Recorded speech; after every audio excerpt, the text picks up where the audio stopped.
Greetings, everyone. It's good to be back. This is Richard Krivo with our chart reading session for September 17th.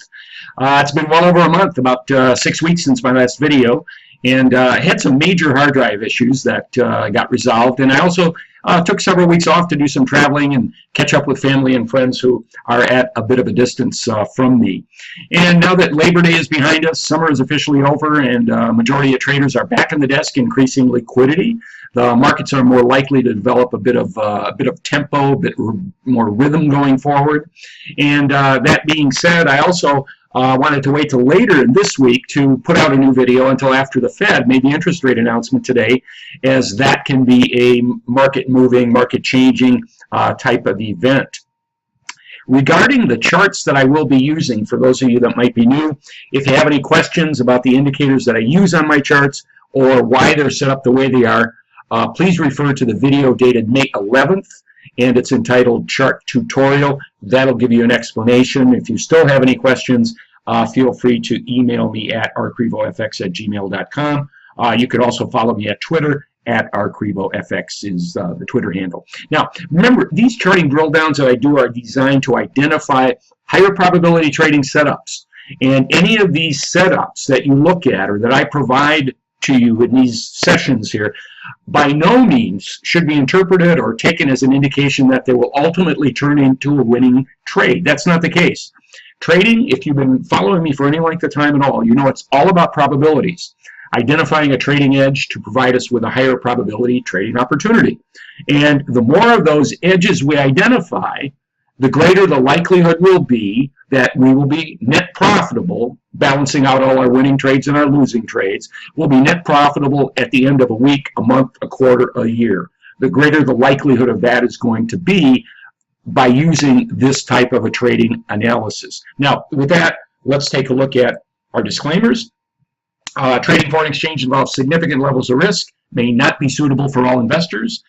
Traders should only trade with risk capital. Do not invest money that you are not in a position to lose. The high degree of leverage can work against you as well as for you, and the content provided is for informational and educational purposes only and is not intended as specific trading recommendations. Okay, I'm going to pause this for 1 second while I adjust the size of our screen here so we can accommodate the charts. Okay, we are back, and we have our chart set up, and as you may recall, I use a strong weak currency analysis to point me in the direction of the pairs that are in stronger trends. And if you don't recall that or you want to know more about it, email me at rkrivofx@gmail.com. Happy to send you information about it. Also, if you have questions, that's the place to go. Now, the most recent strong weak analysis that I did indicated, let me bring that up, my results here that I have for myself to look at, and we'll interpret them. It showed the euro as being the strongest currency that's out there, and the New Zealand dollar as being the weakest currency out there. So what I want to do is I want to pair a strong currency against a weak currency, and that's going to give me the greater probability of a trade moving forward and continuing. So now that I know the euro is the strongest, the New Zealand dollar is the weakest, I simply go to the Euro-New Zealand currency pair and take a look and see what's showing me on the charts. And I can see by looking at the weekly, the daily, the 4-hour, and the 1-hour here that the pair is in, no question about it, an uptrend on the weekly, making higher highs, higher lows, continuing to do so. We had one long wick back there on the week of the, excuse me, 22nd. And the pair also is making higher highs and higher lows on the daily chart. We're in a little bit of a range here, topping out at roughly 1.7968. And again, there's that long wick, and it's on the August 24th that that occurred.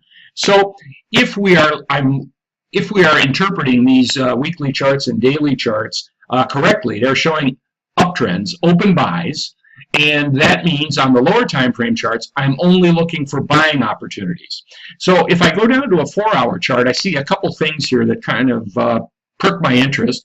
One is the pair has just broken above the upper downtrend channel and then pulled back. Maybe it's going to test this resistance level after it's broken through it.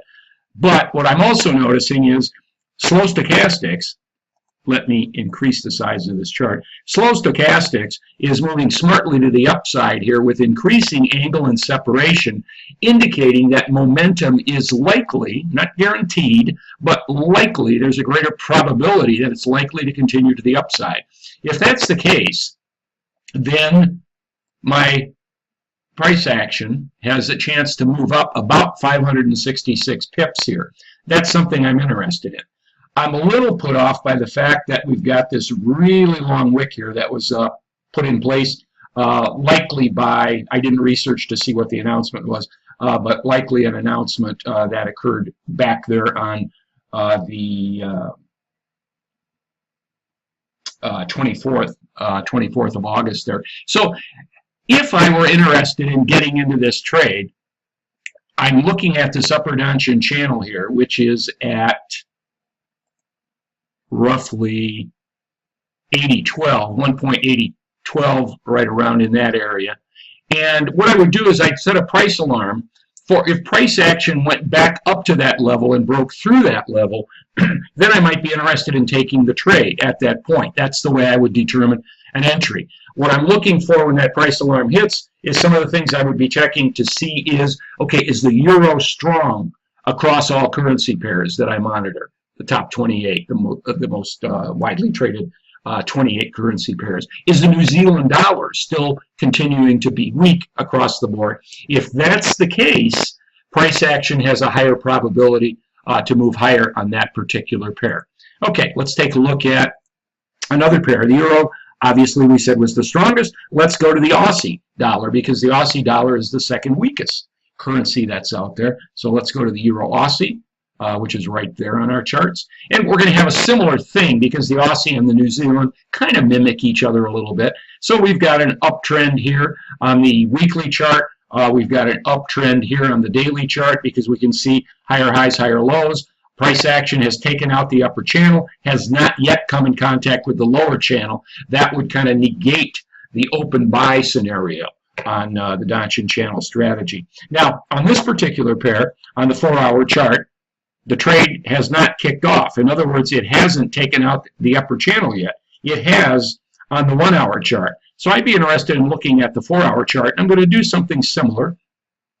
What I would do, because again, the pair obviously has room to run if it takes out that upper channel. In this case, we've got about 400 pips of room to move. So in this situation, I would set my price alarm right around this upper Donchian channel here at about 1.6200, or a nice round number. We've got angle and separation, strong angle and separation, increasing angle and separation to the upside, again, indicating that price action is potentially more likely to follow through, indicating that the trade may move forward and become a profitable trade. Again, no guarantees, but that's what the indicators are telling me. So I'd set a price alarm at that level. When I came back, when that price alarm triggered, I'd be looking, okay, strong euro across the board, weak Aussie across the board, then I'm more likely to take that trade into consideration. Let's see, I usually go down 3, so the euro USD, euro still being the strongest currency that's out there, the dollar being the third weakest currency that's out there. So let's go to the euro USD, the most liquid, the most widely traded pair. And we can see here that on the weekly chart, price action had been going down for quite some time, and then it did, some oscillation back here for several weeks. It was doing that, going back to March of this year, and then the oscillation continues. It takes out the upper channel, so we are on the weekly chart, we are in an open buy situation, so we're looking for buying opportunities. Angle and separation to the upside, not as strong as on the other pairs we looked at, but angle and separation to the upside on slow stochastics. Greater angle and separation on the daily chart. We also have price action closing above the 200 period moving average on the daily chart, which is a little more compelling. Down here, we've still got a ways to go on the weekly chart, quite a ways to go, if and when we close above that 200 period moving average on the weekly. So in this situation, price has already taken out the upper channel on the 1 hour, on the Euro USD, and it's already taken out the upper channel on the 4-hour. What I might be looking for here, and it may or may not materialize, since it's already taken off to the upside, I'd like to see a pullback, and maybe that will happen. Pullback, so old support becomes new resistance. This becomes new resistance, and if price trades back down to that lower downtrend channel at about 113.73, I would set a price alarm there, and I would take a look and see euro strong across the board, dollar weak across the board, and that could give me the courage of my conviction, if you will, to enter into that trade.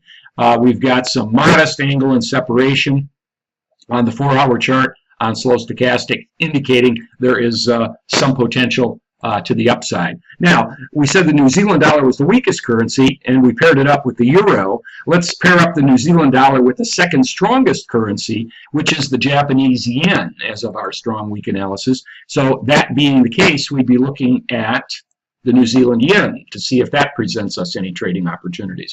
Okay, here we have a different scenario.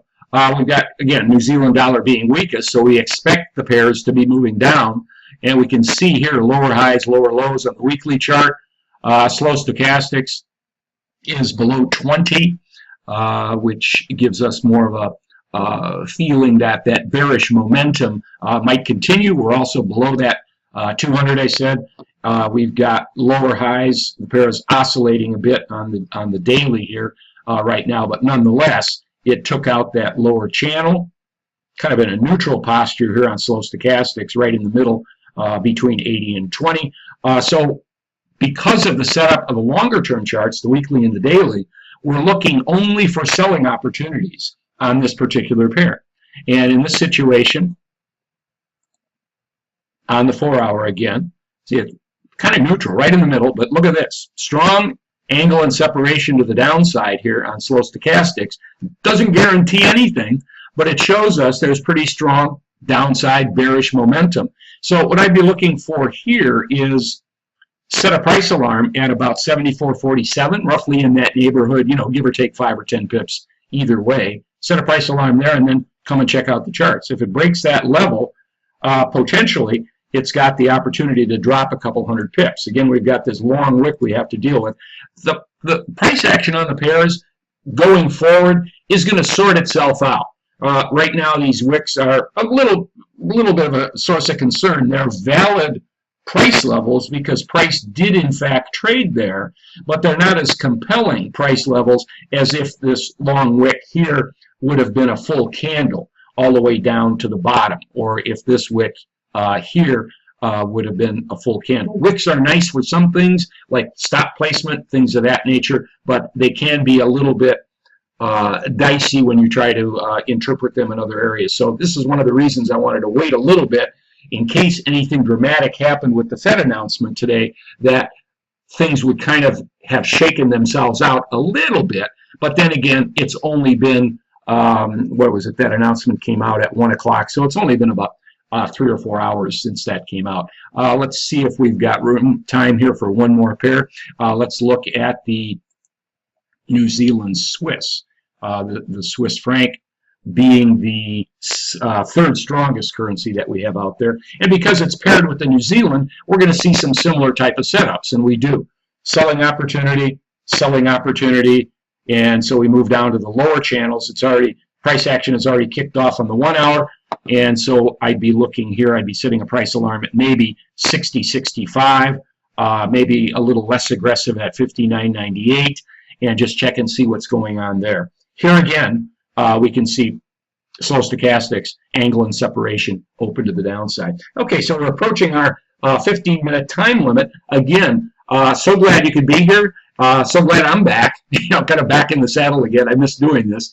And I'll be doing these on a weekly, and I'll try to mix it up a little bit, have a few new things for you as we go forward. But feel free to email me any questions, rcrivofx@gmail.com, that you might have, and look forward to working with you going forward. Have a good rest of the evening.